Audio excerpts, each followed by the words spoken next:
pada hari ini pertama-tama sebagai umat beriman, marilah kita manjatkan puji dan syukur kepada Tuhan Yang Maha Kuasa karena begitu besar dan cintanya sehingga pada pagi hari ini kita bisa berkumpul kembali di lembaga pendidikan kita yang tercinta ini.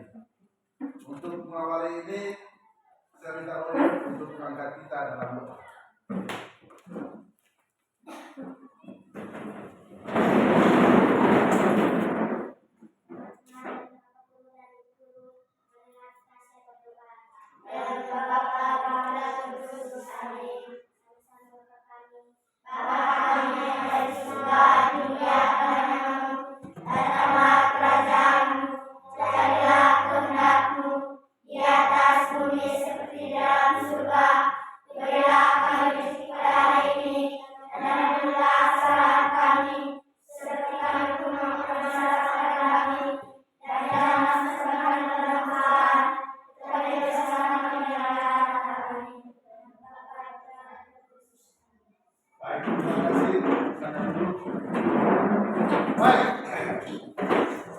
Hari ini,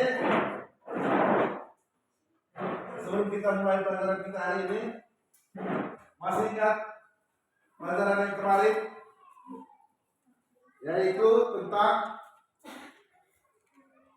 apa? Tentang sakramen. Ya. Dan hari ini kita berbicara tentang sakramen baptis.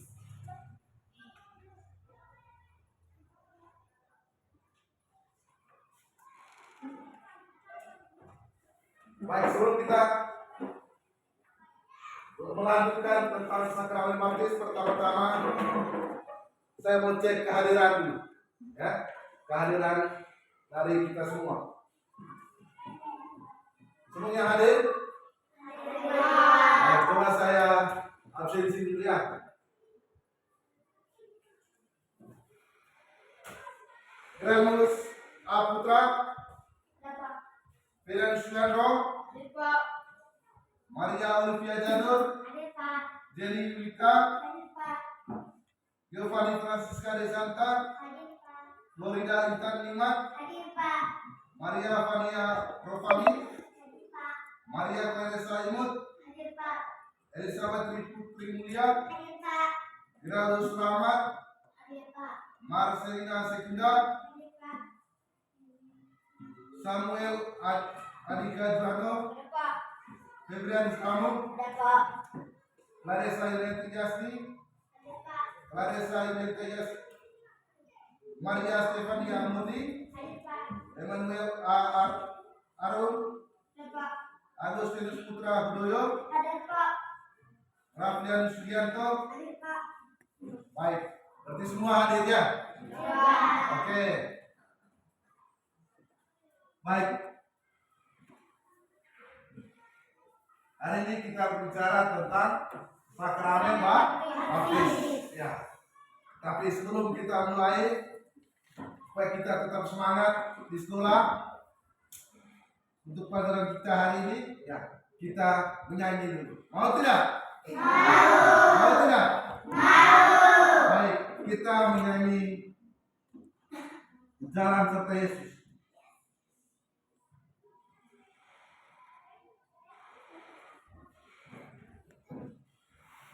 Semua berdiri dulu, Yesus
kembali.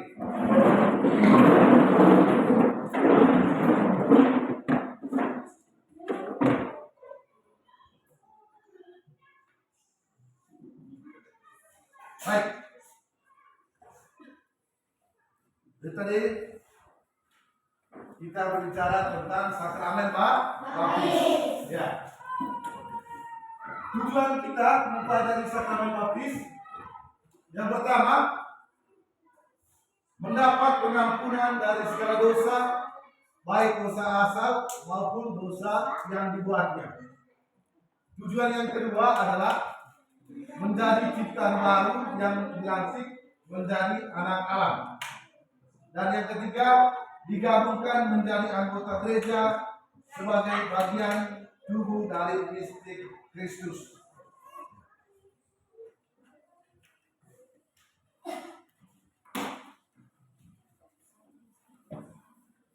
Baik, sebelum dan juga kita mendengar cerita dari teks kitab suci ini, yaitu Kisah Para Rasul bab 8 ayat 26 sampai 40. Ada yang mau kitab suci? Ada yang mau kitab suci? Tidak ada. Baik, kalau tidak ada, mari kita baca sama-sama dulu teks berikut ini ya. Teks kitab suci Kisah Para Rasul bab 8 ayat 26 sampai 40. Ya. Kita baca sama-sama. Sida-sida dari tanah Ethiopia. Kemudian berkatalah seorang malaikat Tuhan kepada Filipus itu. Katanya, bangunlah dan berangkatlah ke sebelah selatan, menuju jalan yang turun dari Yerusalem ke Gaza. Jalan itu jalan yang sunyi. Lalu berangkatlah Filipus. Ada seorang sida-sida dari Ethiopia pembesar dan kepala perbendaharaan dari Sri Kadeke, ratu negeri Ethiopia, yang pergi ke Yerusalem untuk beribadah. Sekarang orang itu sedang dalam perjalanan pulang dan duduk dalam keretanya sambil membaca kitab Nabi Yesaya yang membimbing aku.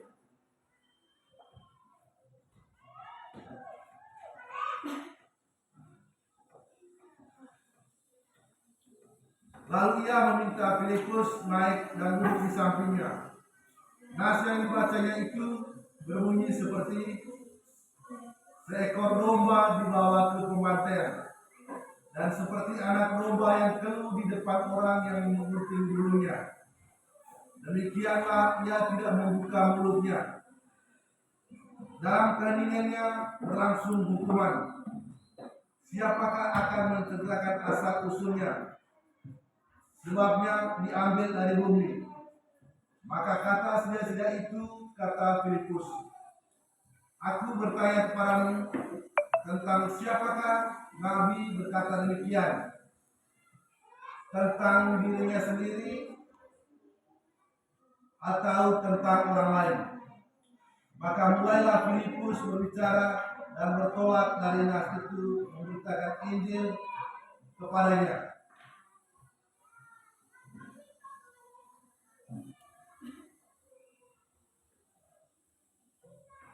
Mereka melanjutkan perjalanan dan tiba-tiba di suatu tempat yang ada air.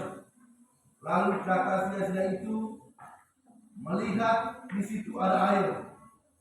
Apakah halangannya jika aku dibaptis? Sahut Filipus, jika Tuhan percaya dengan segenap hati, boleh. Jawab, aku percaya bahwa Yesus Kristus adalah anak Allah.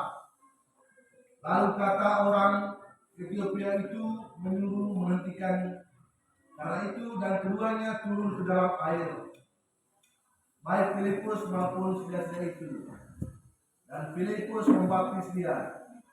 Dan setelah mereka keluar dari air, Roh Tuhan tiba-tiba melahirkan Filipus dan sida-sida itu tidak melihatnya lagi.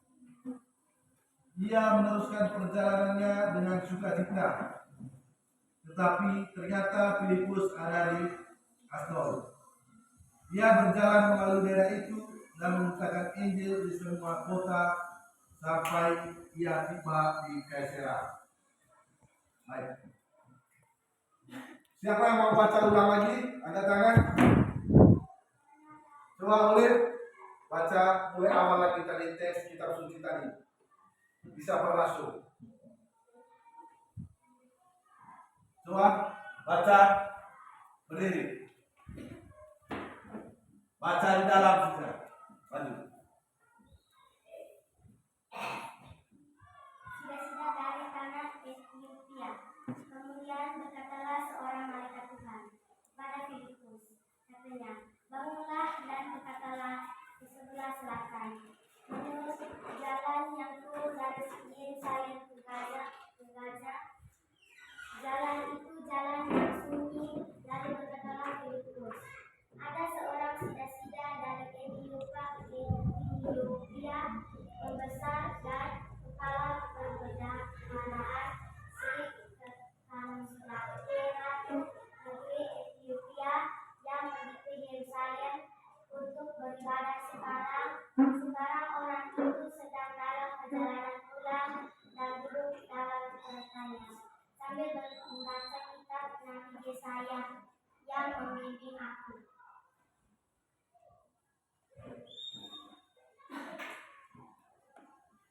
Lalu ia meminta Filipus naik dan duduk di sampingnya, dan yang dibacanya berbunyi seperti berikut. Seperti seekor domba, ia dibawa ke pergantian, dan seperti anak domba yang bertelut di depan orang yang menggunting bulunya, demikianlah ia tidak membuka mulutnya. Dalam keinginannya bersusulah hukumnya, siapakah yang akan menceritakan asal-usulnya, sebab nyawanya diambil dari bumi. Maka kata sida-sida itu pada Filipus, aku bertanya kepadamu, tentang siapa Nabi berkata demikian tentang dirinya sendiri, atau tentang orang lain? Maka mulailah Filipus berbicara dan bertolak dari nas itu ia memberitakan Injil Yesus kepadanya. Mereka melanjutkan perjalanan dan tiba di suatu tempat yang ada air. Lalu kata sida-sida itu, melihat di situ ada air, apakah halangannya jika aku dibaptis? Sahut Filipus, jika engkau percaya dengan segenap hati. Boleh, jawabnya, aku percaya bahwa Yesus Kristus adalah anak Allah. Lalu orang Ethiopia itu menyuruh menghentikan kereta itu, dan keduanya turun ke dalam air, baik Filipus maupun sida-sida itu. Dan Filipus membaptis dia, dan setelah mereka keluar dari air, Roh Tuhan tiba-tiba menaikkan Filipus dan sida-sida itu tidak melihatnya lagi. Ia meneruskan perjalanannya dengan sukacita, tetapi ternyata Filipus ada di Asdod.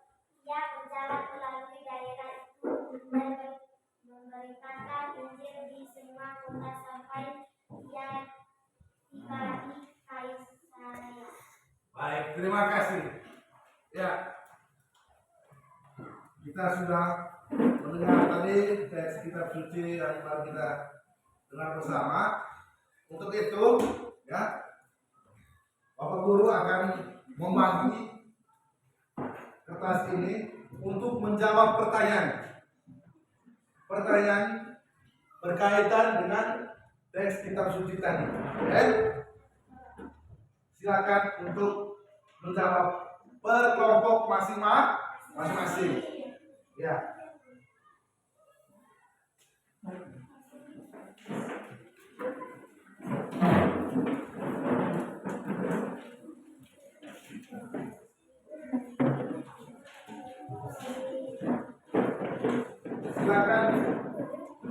Silakan kerja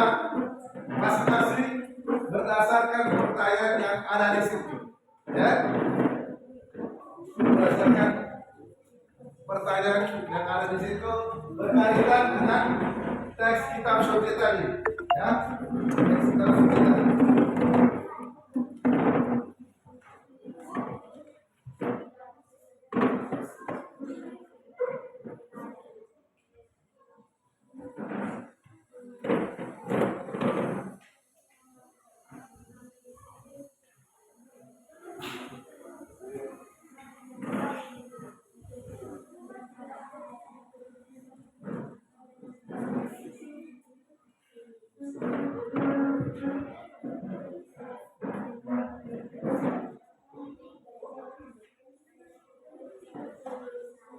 Sudah, kita mulai yang pertama. Pertanyaan yang pertama.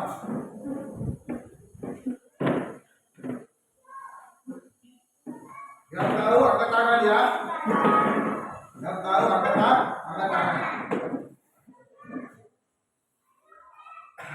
Tentukan di kelompok masing-masing ya. Keduanya saja. Nah, itu kelompok masing-masing. Pertama, apa tujuan sida-sida itu ke Yerusalem? Ya, kelompok ini. Beribadah. Iya. Tepuk salam dulu untuk kelompok mereka ini.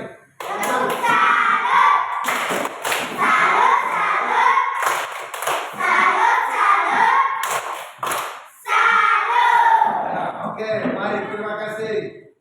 Kita lanjut pertanyaan yang kedua. Dari mana asal sida-sida itu? Ya, kelompok ini. Berdiri untuk menjawab.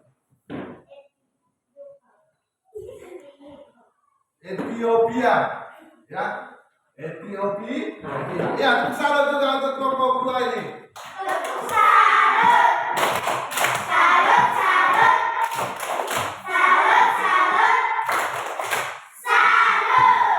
Baik, terima kasih. Pertanyaan yang ketiga.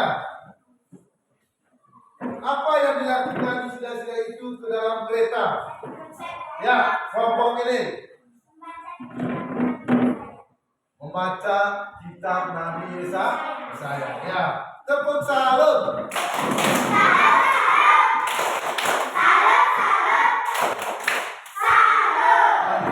Ternyata kelas 3 ini semuanya sudah pintar-pintar. Baik, kita lanjut. Mengapa sida-sida itu tidak mengerti maksud bacaan itu?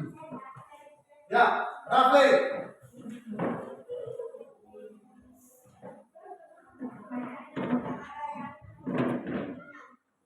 Karena tidak ada yang membimbingnya. Iya, tepuk salut.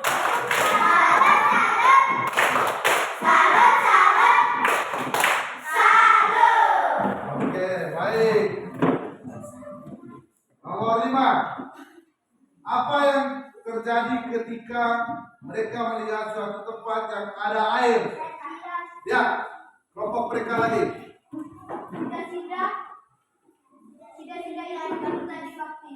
Iya, sida-sida itu minta dibaptis. Ya, tepuk salut lagi.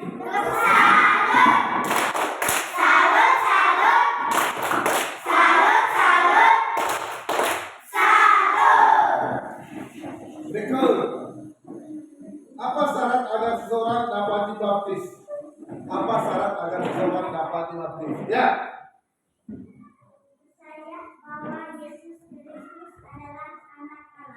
Ya, percaya bahwa Yesus Kristus adalah anak Allah. Ya, tepuk salut lagi.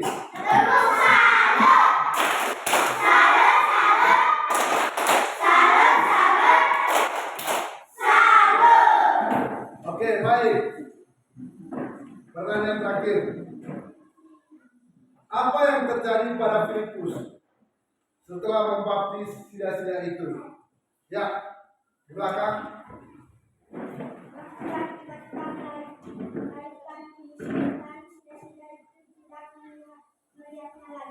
Iya, luar biasa. Tepuk salut. Ya.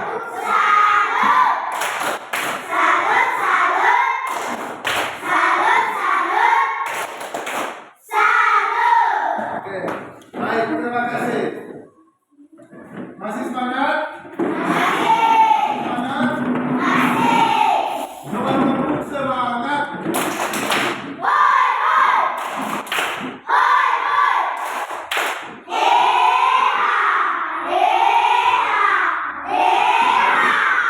Baik.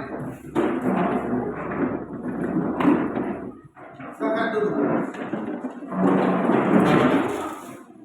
Setelah adik-adik menjawab pertanyaan tadi, kita bisa membuat kesimpulan bahwa Filipus diutus oleh Tuhan. Untuk apa? Untuk membaptis sida-sida dari Ethiopia. Pembaptisan itu terjadi karena sida-sida itu percaya bahwa Yesus Kristus adalah anak Allah. Dan syarat utama dalam pembaptisan adalah iman akan Yesus Kristus. Pembaptisan yang dilakukan Filipus tentu berbeda dengan pembaptisan dalam gereja Katolik. Gereja Katolik mempunyai cara tata pembaptisan. Mari kita lihat bagaimana cara pembaptisan itu. Pada upacara pembaptisan, seorang imam atau pastor akan menuangkan air pada dahi orang yang mau dibaptis dan sambil berkata, bagaimana kata imam? Kalian tahu? Pada saat pembaptisan, aku membaptis engkau dalam nama Bapa, Putra, dan Roh Kudus. Amin. Contohnya ini. Jenny Mulyati, aku membaptis engkau dalam nama Bapa, Putra,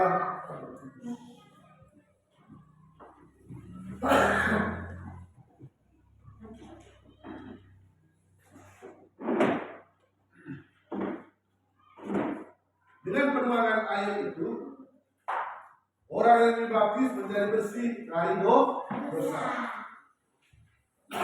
Orang yang dibaptis dilahirkan kembali dalam hidup baru sebagai anak-anak Allah dan meninggalkan kehidupan lama yang berdosa.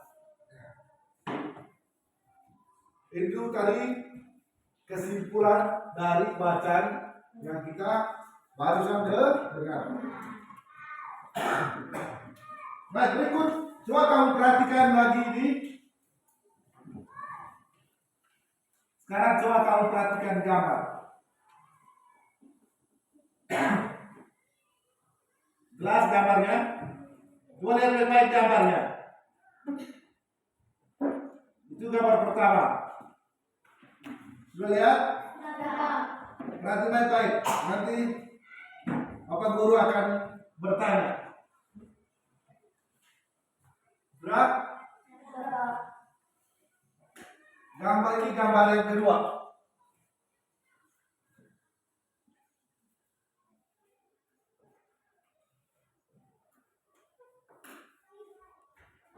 Lo lihat? Sudah?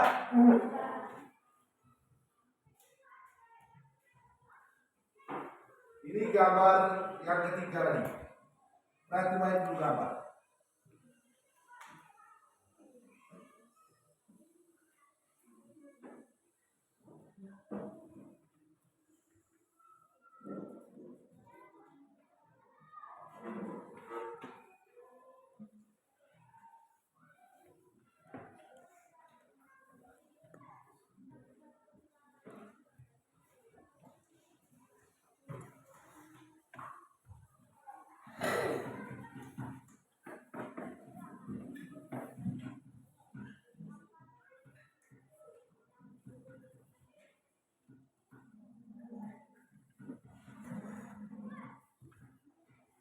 Sudah?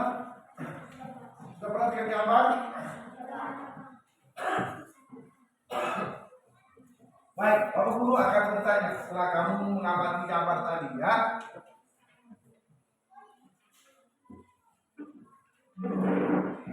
Guru akan bertanya, di mana kita dibaptis? Di mana kita dibaptis? Ya. Di gereja. Iya, tepuk tangan. Ya. Kita dibaptis di gereja. Lalu yang kedua, siapa yang membaptis kita? Ya, imam atau pastor. Lalu yang berikut, di manakah Yesus dibaptis? Ya, di Sungai Yordan. Ya, tepuk tangan. Lalu yang terakhir, siapa yang membaptis Yesus? Yohanes. Dia yang membaptis Yesus. Baik. Dari jawaban kalian, ya, kita bisa mengambil sebuah kesimpulan bahwa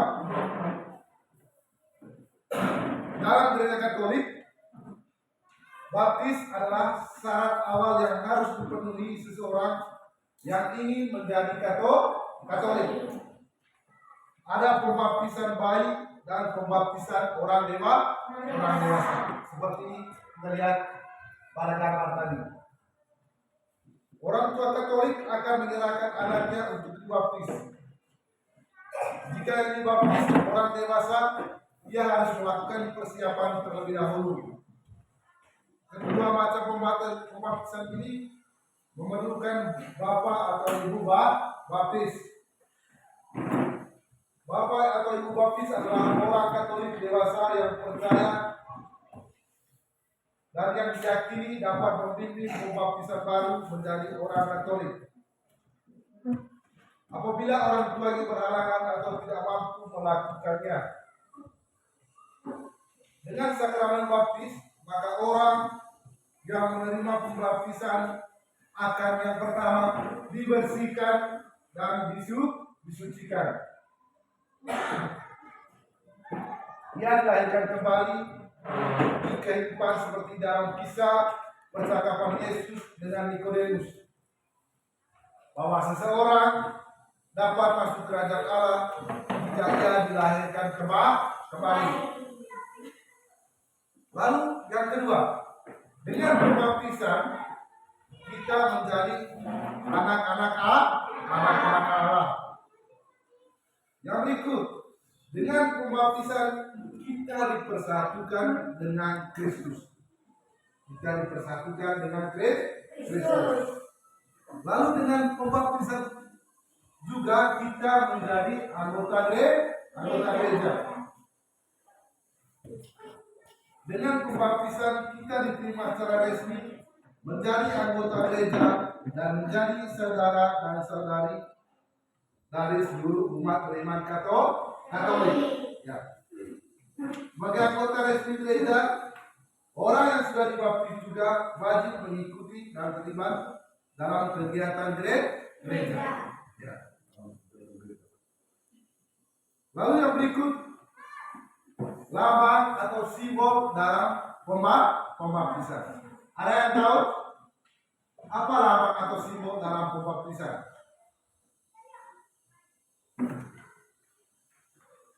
Yang pertama, air.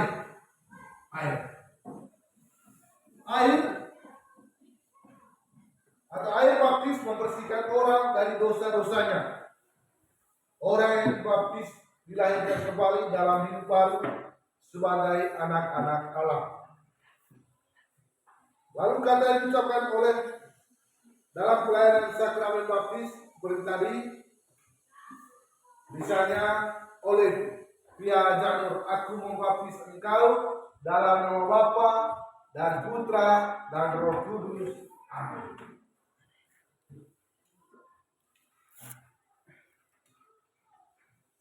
Lalu nama kita harus diambil dari nama baptis.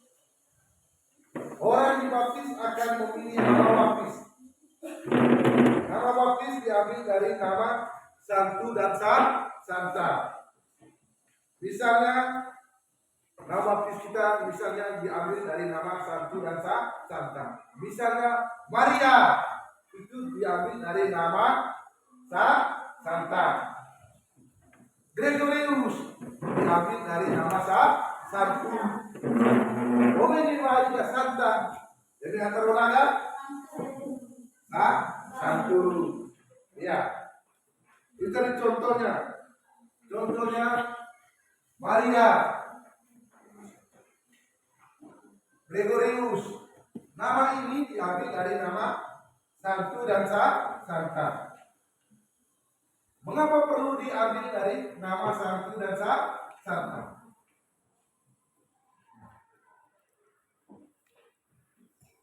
Dengan menggunakan nama para santu dan santa, kita diharapkan dapat meneladani sikap dan tindakannya. Sikap dan tindakannya. Lalu yang kedua lamanya berikut yaitu minyak krisma.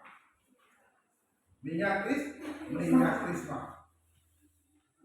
Minyak krisma ini merupakan lambang Roh Kudus. Lambang apa? Lambang apa? Lambang Roh Kudus. Diurapi minyak krisma ini berarti dikuatkan oleh Roh Kudus. Dikuatkan oleh Roh Kudus. Yang berikut ada lilin. Lilin yang sedang menyala. Dengan baptis kita telah menerima terang Kristus.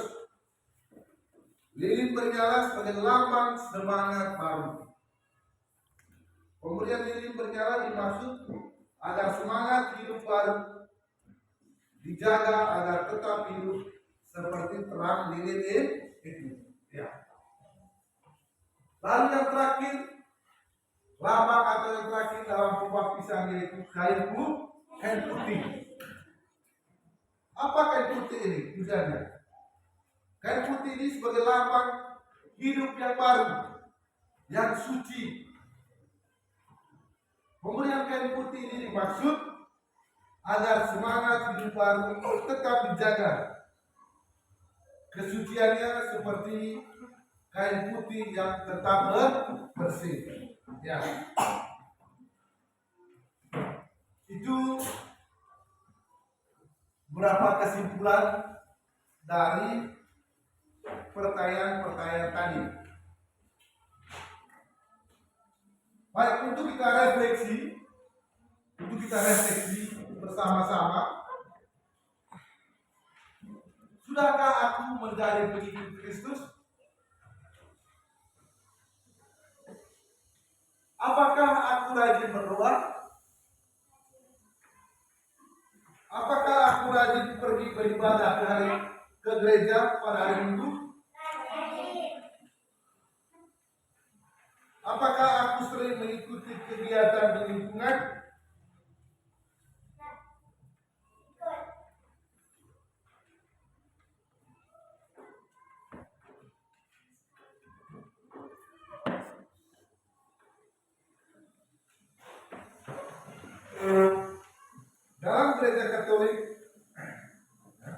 Dalam gereja Katolik kita sudah ketahui bersama ada berapa sakramen? 7. Ada 7 sakramen. Ada yang bisa menyebutkan? Kamu bilang tadi ada 7 sakramen. Coba kamu sebutkan satu. Ulang. Oke. 2. Pertobatan. 3. Ekaristi. 4.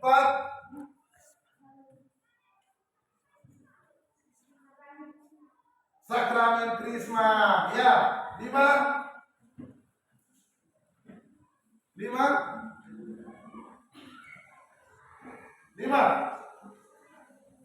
Sakramen apa lagi? 4 atau 5? Ada tadi pembaptisan, adat dari ekaristi, pertobatan, krisma. Yang kelima, sakramen perkawinan, sakramen perkawinan. Bagus. Nah, sakramen imamat, iya, sakramen imamat. Tinggal satu lagi. Ayo, tinggal satu lagi. Sakramen apa itu? sakramen minyak Iya, luar biasa, pintar-pintar. Sakramen minyak suci. Ya, ada 7 sakramen. Siapa bisa sebut ulang? Sebut ulang 7 sakramen ini. Ada yang bisa sebut ulang? Hah? Ada yang bisa sebut ulang? Yang Alif coba. 1, sakramen baptis, baptis. sakramen pertobatan, Terus, sakramen ekaristi, ya, sakramen krisma, ya. sakramen perkawinan, sakramen imamat, sakramen minyak suci. Iya. Itu ada 7 sakramen. Baptis adalah sakramen pertama yang kita terima oleh seorang yang hendak menjadi anggota gereja. Sebelum kita menerima sakramen-sakramen yang lain, sakramen sebagai pintu masuk untuk menerima sakramen yang lain adalah sakramen apa? Sakramen baptis. Itu sakramen yang pertama atau sebagai pintu untuk menerima sakramen yang lain, yaitu sakramen baptis.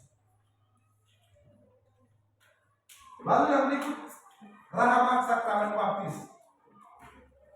Rahmat sakramen baptis ini dibersihkan dan disucikan dari segala dosa, dipersatukan dengan Kristus, menjadi anggota gereja. Lalu lama atau simbol yang digunakan dalam sakramen baptis tadi, masih ingat? Apa? Air. Apa lagi? Lilin, kain putih.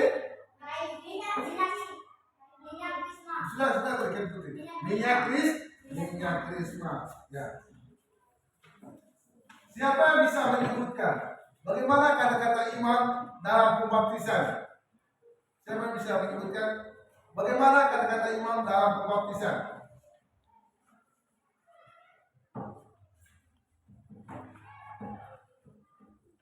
Siapa yang bisa? Ada? Ya, dan coba. Iya, lebih sempurna lagi. Ada yang lebih sempurna lagi? Jangan lupa menyebut namanya.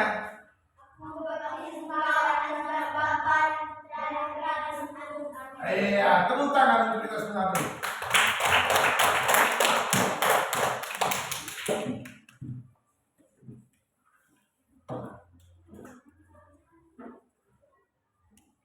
Lalu yang berikut,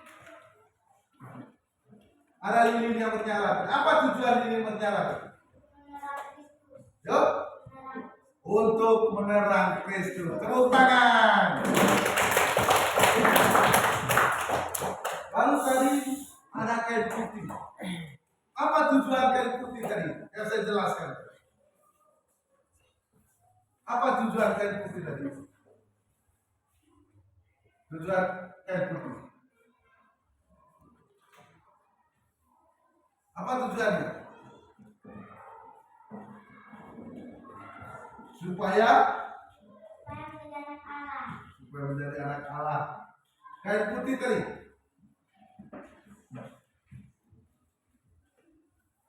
Supaya kita dibersihkan dan hati kita tetap putih.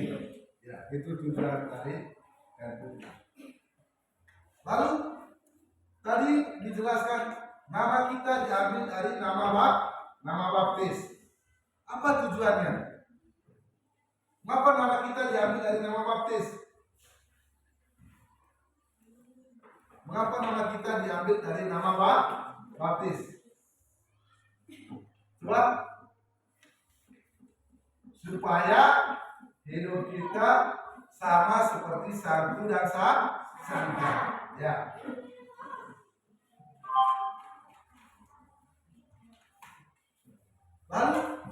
tugas-tugas orang yang sudah dibaptis. Tugas-tugas orang yang sudah dibaptis. Yaitu hidup sebagai orang Katolik yang baik. Dan bersama gereja turut membangun masyarakat. Ya. Itu tujuannya. Baik adik-adik, ya, itu tadi pelajaran kita pada hari ini. Ya. Sampai di sini dulu pelajaran kita untuk hari ini. Tapi sebelum kita meninggalkan ruangan ini atau sebelum mengikuti pelajaran yang lain, ya, mari sekali lagi kita bernyanyi supaya kita tetap semangat. Mau tidak? Mau tidak? Mari kita bernyanyi.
berdoa.